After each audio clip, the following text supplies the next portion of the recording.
Hello, I'm Malcolm Wilkinson. I'm a guide and steward here in Durham Cathedral, and I want to tell you a little bit about two of my favourite windows. The first one is the Daily Bread window. Now in 1984 it was the 100th anniversary of Marks and Spencer, and the Durham shop was given £10,000 to spend in the cathedral, in the community. And the staff decided to pay for this window that you see here. It was designed by a man called Mark Angus, and all the glass was made in Sunderland, which is one of the oldest glass-making centres in the country. And one thing I particularly like about this is the vibrancy of the colours. Purple is the colour of majesty for Christ, blue the sky, green the earth. The red symbolises the blood of Christ, and then around the table you have Christ and the 12 disciples. And this is Mark Angus's version of the Last Supper. So you see Christ at the head of the table, surrounded by his 12 apostles.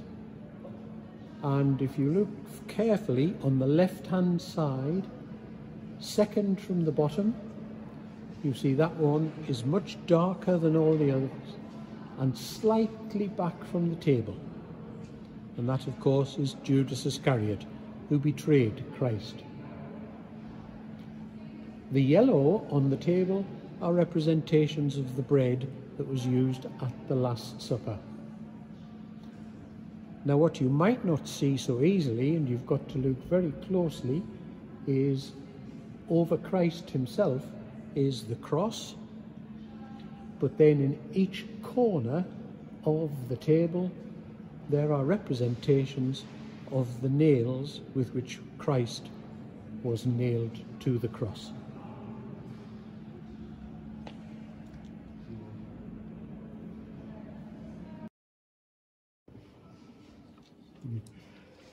Now, this window is the Millennium Window in 1995 to commemorate the 1000th anniversary of St Cuthbert's body coming to Durham.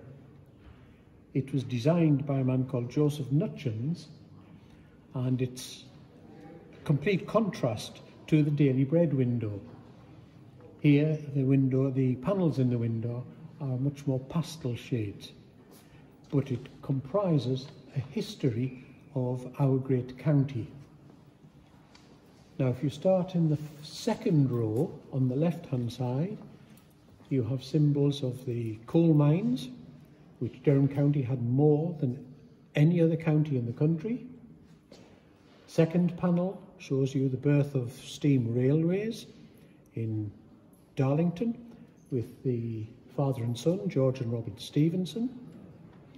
Next to that again is Darlington and its history of bridge building, and the picture there shows you the Tyne Bridge, which in 1928 was the world's longest single-span bridge.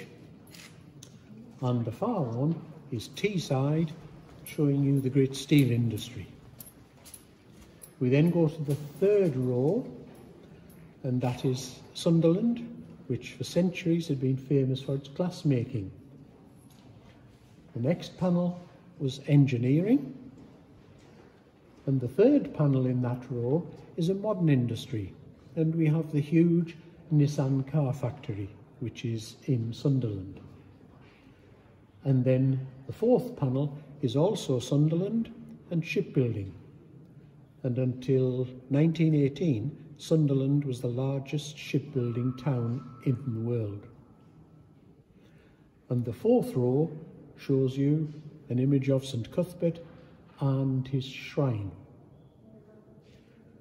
At the very top of the window you have various panels which show you St Cuthbert's journey from Lindisfarne, where he died in 687, until his body arrived in Chesterley Street. And it was there for just over 100 years until eventually it was brought to Durham. And finally, going back to the bottom row, on the left-hand side, you have the foundation of Durham University in 1832, when the then Bishop, William van Mildert, and the Dean got an Act of Parliament passed, and the Bishop gave up his home in the castle to become the first college of the university. And St Cuthbert's Cross is part of the badge of the university. And then the next two panels, you have Bishop Westmacott, who was bishop in the late 19th century, and he was a great supporter of the coal miners of County Durham. And the last panel, you can have various interpretations of this. Some people would say it's to show that Durham is now a very rural county, but you'll see in the panel it has a brown cow, and I like to think that that is a representation of the famous story of the Saxon milkmaids, who are supposed to have led the monks here to this site to found their lost brown cow.